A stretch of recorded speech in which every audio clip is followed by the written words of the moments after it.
দেশে আমদানি রপ্তানি বাণিজ্যের ৯২% পরিচালিত হয় প্রধান সামুদ্রিক গেটওয়ে চট্টগ্রাম বন্দর দিয়ে। সম্প্রতি এই বন্দর সংশ্লিষ্ট প্রাইম মুভার চালক ও মালিকদের ধর্মঘট এবং কর্মবিরতির কারণে বিপর্যয়ের মুখে পড়ে দেশের আমদানি রপ্তানি বাণিজ্য।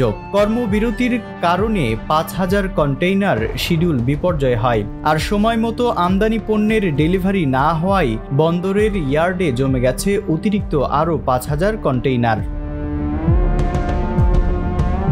ব্যবসায়ীরা জানিয়েছেন, বন্দরের কন্টেইনার পরিবহনে এ ধরনের অচলাবস্থা তাদের বড় ধরনের ক্ষতির মুখে ফেলে। এতে একদিকে রপ্তানি পণ্যের শিডিউল বিপর্যয় দেখা দেয়, অন্যদিকে জাহাজে টার্ন অ্যারাউন্ড টাইম সহ স্টোর রেন্টের চাপ বাড়ে। তাদের শঙ্কা, বারবার পরিস্থিতি এমন হলে বাংলাদেশে আসতে চাইবে না বিদেশি জাহাজ, যা ক্ষত তৈরি হবে অর্থনীতিতে।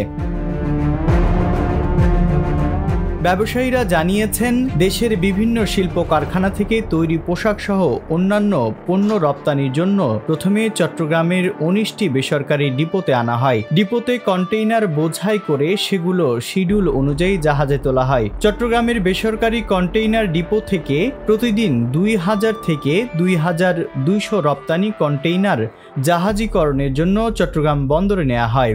কন্টেইনারগুলো জাহাজে তুলে সিঙ্গাপুর, কলম্বো সহ বিভিন্ন ট্রান্সশিপমেন্ট বন্দরে নিয়ে যাওয়া হয়। সেখান থেকে ইউরোপ, আমেরিকায় পৌঁছায়। কিন্তু ৩ দিন পণ্য পরিবহন বন্ধ থাকায় ডিপো থেকে ৫,০০০-এর বেশি রপ্তানি পণ্যবাহী কন্টেইনার বন্দরে যেতে পারেনি।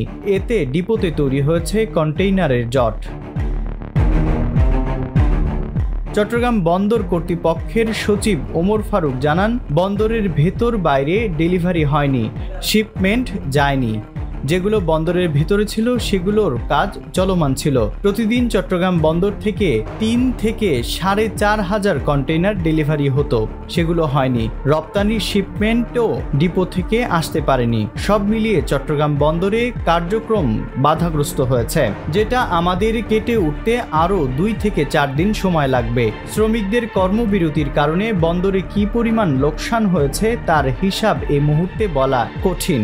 তবে লোকসানের কথা বলতে গেলে হিসাব করতে হবে।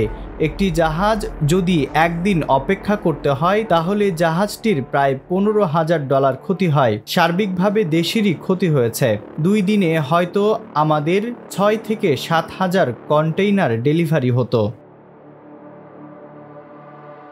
ডিপো মালিকদের সংগঠন বাংলাদেশ ইনল্যান্ড কন্টেইনার ডিপো অ্যাসোসিয়েশনের সেক্রেটারি রুহুল আমিন শিকদার জানান, টানা ৩ দিন পণ্য পরিবহন বন্ধ থাকার ঘটনা নজিরবিহীন। এতে রপ্তানি পণ্য ৩ দিন বন্দরে পাঠানো যায়নি। ১৯টি ডিপোতে স্বাভাবিক সময়ে ৮,০০০ রপ্তানি পণ্যবাহী কন্টেইনার থাকে। শুক্রবার রাত ১০টায় ধর্মঘট প্রত্যাহারের সময় এই সংখ্যা ছিল প্রায় ১৩,০০০।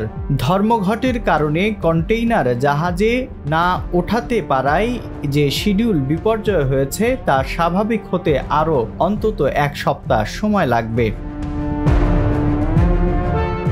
ডেস্ক রিপোর্ট, ভোরের পাতা।